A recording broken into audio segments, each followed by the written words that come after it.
If you're being ignored or feel ghosted in your job search, here are some hard truths. You're not coming across as worth their time. At least that's the impression you're giving off. Many interviews nowadays are run by AI, and you're probably not setting the right signals in your CV to show that you fit the role. You might just be knocking on the wrong door. Now, let's fix that. Sharpen your online presence. Your online presence is your portfolio. It's also your digital sales rep. Think of it as your stage. You've got infinite opportunities to showcase your skills, but only a millisecond. And that's your window of opportunity to capture attention and get the buzzer. Everything you put out there needs to be clear, direct, and optimized. What do you need to build? What online materials accurately represent the person you want to be seen as? To put it simply, you just have to find an idol, someone you adore, someone you want to be like. Look at their main assets. Figure out what things you can easily copy and imitate. What are they doing? How are they saying it? Find the things that you feel the most comfortable in that you can leverage to enhance your skill set and strengths. The goal must be focused though, in that you have to build association with the idol and their style so that you can achieve the same impression. And that's basically how branding works. Personal brand is just making people believe you are who you say you are and make them buy into that impression. If you're concerned about being a copycat, don't be. Everyone's already copying each other. It always works because their ideas are already validated, and also no one cares. I tell myself I'm no one. I've seen the most successful people online are the most delulu ones. So don't be afraid to be a delulu.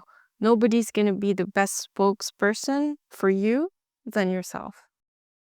AI interviews are insane now, but I think it's really good. I don't feel ghosted, and I know my CV doesn't get buried into the abyss of other CVs because I actually know now that somebody's going to review that recording. There's this tool called Flamingo. I've used it once on the recruiter side and also as a candidate.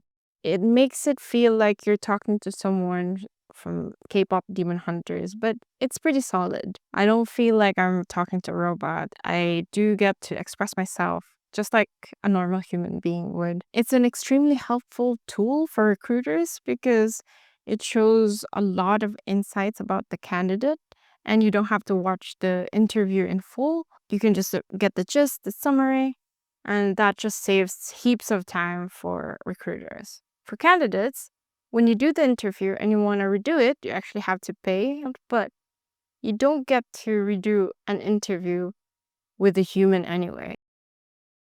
Here are some tips if you want to ace these AI interviews. AI interviews may be slightly more predictable given that they base off the questions from your CV and the job description, whereas a human, sometimes they may have an out-of-the-box questions, or you may have some sort of influence of where your conversations are going. So what's worked for me is I upload my CV to ChatGPT, and that's where I practice so I can anticipate what questions would come up.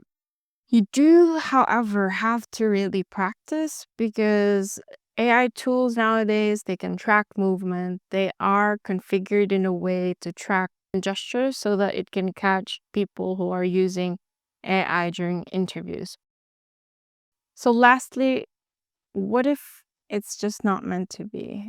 Maybe this role is just not for you. And if you really think it is, there's nothing stopping you from going to different sources or finding different ways to catch the company's attention. I would suggest reaching out to recruiters, even founders directly, connecting on LinkedIn, going on groups. These are where you find opportunities. And for sales and marketers out there, you should know this. This is how you generate leads, and you're basically the product. So where do you go? How do you reach your customers? You just have to apply the same concepts. I guess another thing to mention in terms of reaching out, it doesn't just limit to DMs. Sometimes even engaging in other people's comments or posts That's also where I tend to find more contacts and networks and opportunities. Have the portfolio, have a perfectly optimized landing page to showcase your skills, and boom. Hope these notes are somewhat helpful. And if you are interested in checking out that tool I mentioned earlier, it's really great for recruiters. You can check it in the description if that's interesting at all. And I hope this video has been helpful. Thank you.